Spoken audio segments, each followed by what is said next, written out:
जय श्रीमन नारायण। राधे राधे। पौष मास के इस पावन अवसर पर सूर्य भगवान से मेरी यही प्रार्थना है कि वे आपके जीवन को आशीर्वादित करें, उनके तेज से आपके हर अंधकार का नाश हो और आपके जीवन में सुख समृद्धि और शांति का वास हो। सूर्य देवता की कृपा से आपके सभी कष्ट दूर हों और आप हर क्षेत्र में सफलता प्राप्त करें। आप सभी प्रिय भक्तों को पौष मास की हार्दिक शुभकामनाएं। वैसे तो भगवान के अनेकों नाम हैं, जैसे गोपाल, मुरलीधर, माधव, केशव, मनमोहन, गिरधर, पर भक्तों के मत को अगर सुना जाए तो भगवान का सबसे सुंदर नाम है भक्त वत्सल, जिसका अर्थ होता है वह जो अपने भक्तों के स्नेह, प्रेम, भाव पर बहुत ही जल्दी रीझ जाए और अपना सर्वस्व निछावर कर दे। फिर चाहे बात भक्त शिरोमणि प्रहलाद की तपस्या की हो या भील कुल में जन्मी माता शबरी का वात्सल्य प्रेम हो, फिर चाहे याद सदना कसाई के कपट रहित भाव को किया जाए या फिर मीरा की अनन्य भक्ति को, भगवान ने हर बार अपनी भक्त वत्सलता साबित की है। और इसी कड़ी में गजेंद्र मोक्ष की कथा आती है, जब भगवान अपने भक्त के बुलाने पर नंगे पांव भागे चले आते हैं। तो आज की वीडियो में हम श्रवण करेंगे इस अद्भुत कथा को। उससे पहले, क्योंकि आज बुधवार है और बुधवार का दिन भगवान गणेश को समर्पित है। भगवान गणेश को विघ्नहर्ता के नाम से भी जाना जाता है। साथ ही सभी संकटों को दूर करने के लिए व्रत भी किया जाता है। धार्मिक मान्यता है कि सच्चे मन से भगवान गणेश की पूजा करने से घर में सुख समृद्धि और खुशहाली का आगमन होता है। तो सबसे पहले हम भगवान गणेश की कथा का श्रवण करेंगे। तो बोलिए गणेश भगवान की जय। मेरा आप सबसे विनम्र निवेदन है कि कथा को पूरे श्रद्धा और विश्वास के साथ सुनिए और कमेंट बॉक्स में ओम सूर्याय नमः या राधे राधे अवश्य लिखिएगा। तो प्रेम से बोलिए गणेश भगवान की जय। एक बार भगवान विष्णु की लक्ष्मी जी के साथ शादी होने लगी। सारे देवी देवताओं को बारात में जाने के लिए बुलाया गया। तो सब बोलने लगे कि गणेश जी को बारात में नहीं ले जाएंगे क्या? अरे वो तो बहुत सारा भोजन करते हैं। दूध दुछाल्या, शून सुनियाला, ओखल से पांव, छाजले से कान, मोटा मस्तक वाले हैं। गणेश जी को साथ ले जाकर क्या करेंगे? यहीं रखवाली के लिए छोड़ जाते हैं। ऐसा कहकर सब बारात में चले गए। सभी देवी देवताओं के बारात में चले जाने के बाद नारद जी गणेश जी के पास गए। तब नारद जी ने गणेश जी को भड़का दिया कि सबने आपका बड़ा अपमान किया है। बारात बुरी लगती, इसीलिए आपको अपने साथ नहीं ले गए। अब क्या था? गणेश जी को क्रोध आ गया और उन्होंने चूहों को आज्ञा दी कि सारी जमीन खोखली कर दो। चूहों ने सारी धरती खोखली कर दी। धरती खोखली होने से भगवान के रथ के पहिए जमीन में धंस गए। सबने जमीन में से पहिए निकालने की बहुत कोशिश की, परंतु पहिए वापस नहीं निकले। सभी देवी देवताओं ने खाती को बुलाया। उसने पहिए को हाथ लगाया और बोला जय गजानन जी, और रथ के पहिए निकल गए। फिर सब पूछने लगे कि तुमने गणेश जी को क्यों याद किया? खाती बोला गणेश जी को सुमिरे बिना कोई काम सिद्ध नहीं होता है, इसीलिए मैंने सबसे पहले गणेश जी का नाम लिया और उनका नाम लेते ही रथ के पहिए बाहर निकल आए। सब सोचने लगे कि हम तो गणेश जी को छोड़कर ही आ गए हैं। फिर एक देवता को भेजकर गणेश जी को बुलवाया गया। पहले गणेश जी का रिद्धि सिद्धि के साथ विवाह करवाया, फिर विष्णु जी का लक्ष्मी जी के साथ विवाह हुआ। हे विनायक जी महाराज, जैसे आपने भगवान का काम सिद्ध किया वैसे ही सबका करना। बोलिए गणेश भगवान की जय। अब श्रवण करते हैं गजेंद्र मोक्ष की अद्भुत कथा। अति प्राचीन काल की बात है। द्रविड़ देश में एक पांड्य वंशी राजा राज्य करते थे। उनका नाम था इंद्रद्युम्न।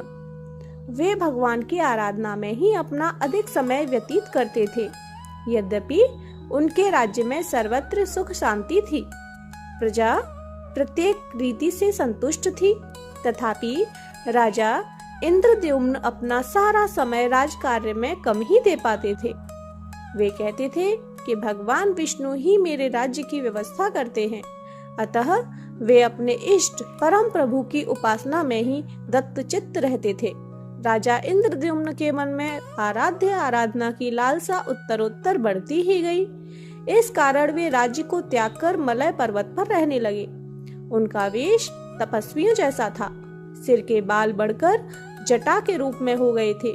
वे निरंतर परम ब्रह्म परमात्मा की आराधना में तल्लीन रहते। उनके मन और प्राण भी श्री हरि के चरण कमलों में मधुकर बने रहते। इसके अतिरिक्त उन्हें जगत की कोई वस्तु नहीं सुहाती।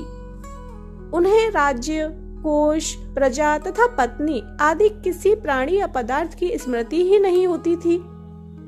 एक बार की बात है, राजा इंद्रद्युम्न प्रतिदिन की भांति स्नान आदि से निवृत्त होकर सर्व समर्थ प्रभु की उपासना में तल्लीन थे। उन्हें बाह्य जगत का तनिक भी ध्यान नहीं था। संयोगवश उसी समय महर्षि अगस्त्य अपने समस्त शिष्यों के साथ वहां पहुंच गए, लेकिन न पाद्य, न अर्घ्य और न स्वागत।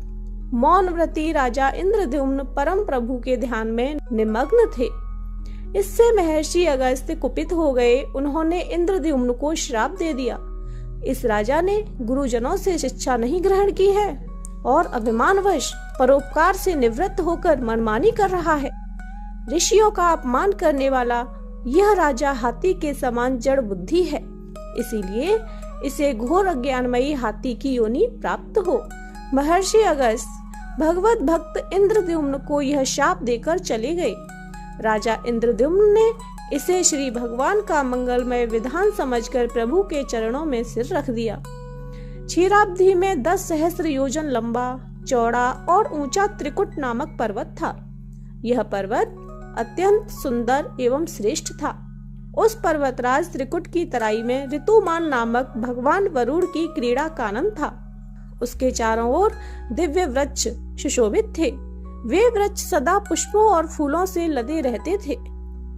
उसी क्रीड़ा कानन ऋतुमान के समीप पर्वत श्रेष्ठ त्रिकुट के गहन वन में हथनियों के साथ अत्यंत शक्तिशाली और अमित पराक्रमी गजेंद्र रहता था।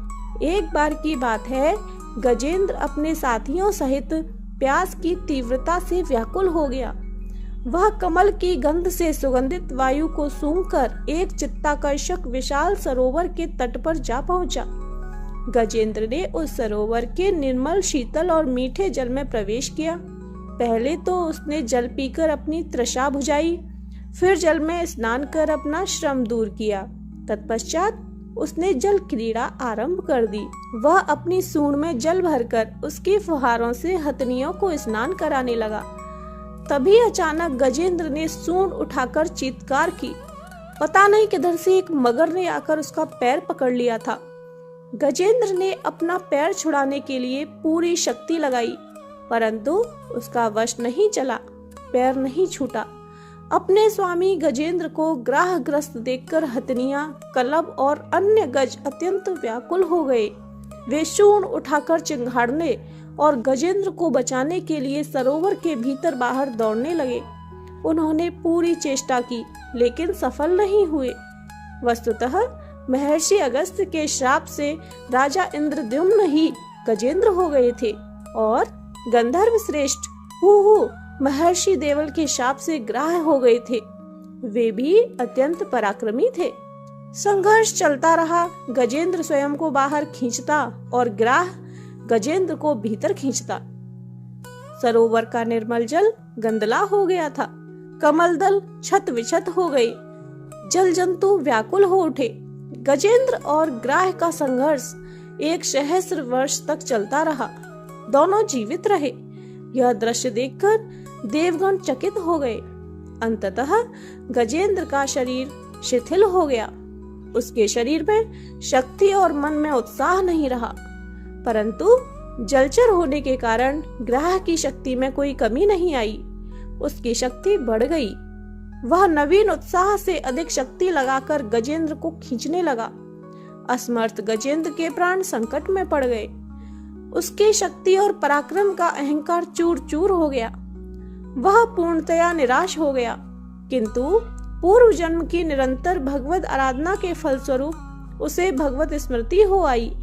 उसने निश्चय किया कि मैं कराल काल के भय से चराचर प्राणियों के शरण्य सर्व समर्थ प्रभु की शरण ग्रहण करता हूँ। इस निश्चय के साथ गजेंद्र मन को एकाग्र कर पूर्व जन्म में सीखे श्रेष्ठ स्रोत द्वारा परम प्रभु की स्तुति करने लगा।